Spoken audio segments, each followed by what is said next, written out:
Welcome to the Netherlands. In the Netherlands, we do the strangest things. We get our snacks out of a wall. We have more bites than people. And for breakfast, we put chocolate on our sandwiches. We all wear orange to watch our national football team play or celebrate the King's birthday together.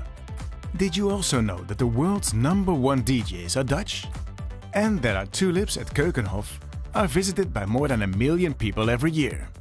That we can make land out of water and have amazing clouds that inspired many famous painters. You may already be familiar with our distinctive culture. But did you also know that the Netherlands was the first European country connected to the public internet service? That was made possible by CWI, the Institute for Mathematics and Computer Science in the Netherlands, and that it currently hosts the world-leading internet exchange point. With its stable infrastructure for fixed and mobile communication, the Netherlands has been one of the world leaders for many years. Nevertheless, we face the challenge of safeguarding several values simultaneously: freedom, security, openness, and stability. These values can be at odds with each other. The Dutch answer to these questions is in our DNA, in our history, in our future. We call it polderen, or finding common ground. Auke Pals is head of the ECP Young Digital Advisory Board. He advises the government and companies and argues for a free internet. Free internet is really important for young people because free internet enables them to develop themselves, also to communicate with others with the same or other interests, and to explore their world, their vision on other things. Benefits of a free internet are that people can express themselves and do have the right of information. A free internet has many advantages, but also a dark side, like cybercrime and child pornography. How do we keep a free internet network secure? Arda Gerkens is head of the online expertise center Child Abuse. She deals with this question on a daily basis. We work with child abuse material, so we're trying to take it down from the internet. And we do this with a voluntary code. I think that's really special for the Netherlands, because I know in many other countries this is set up in legislation. So we see the far majority of the internet hosting providers are helpful and willing because, just like in society, the majority doesn't want this material to be out there. However, we do have some bad hosters, and now we feel that we have come to all the possibilities we can do without legislation to get the material down. And we're now looking at different forms of legislation to see how we can do more to still be able to tackle the problem with the bad hosters without getting really severe legislation out there which would then diminish the freedom of speech. But to be able to get to the minimum of legislation needed, you need to work together and to collaborate and talk to each other.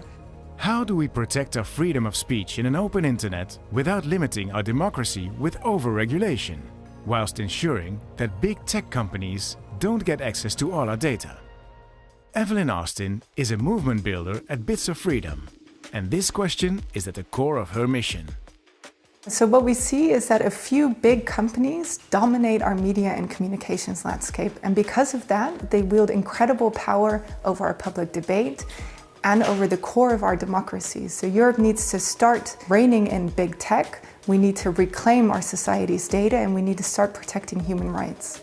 We need to start stimulating European tech that's grounded in public values, and we have to start passing regulation that addresses more than just the symptoms of these problems. The digital age has to tackle multiple core online values, like openness, security, and freedom. Equally, if not more important, is to keep the internet stable, because stability provides trust, growth, and innovation.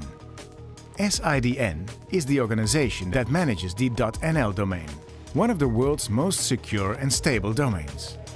Their CEO, Roelof Meijer, explains why a stable internet is so important. The Netherlands are in the global top ranks with regard to broadband penetration, internet use, internet speed, e-commerce and quite a few others. And this means that we've become hugely dependent on an always accessible, everywhere available and very stable internet.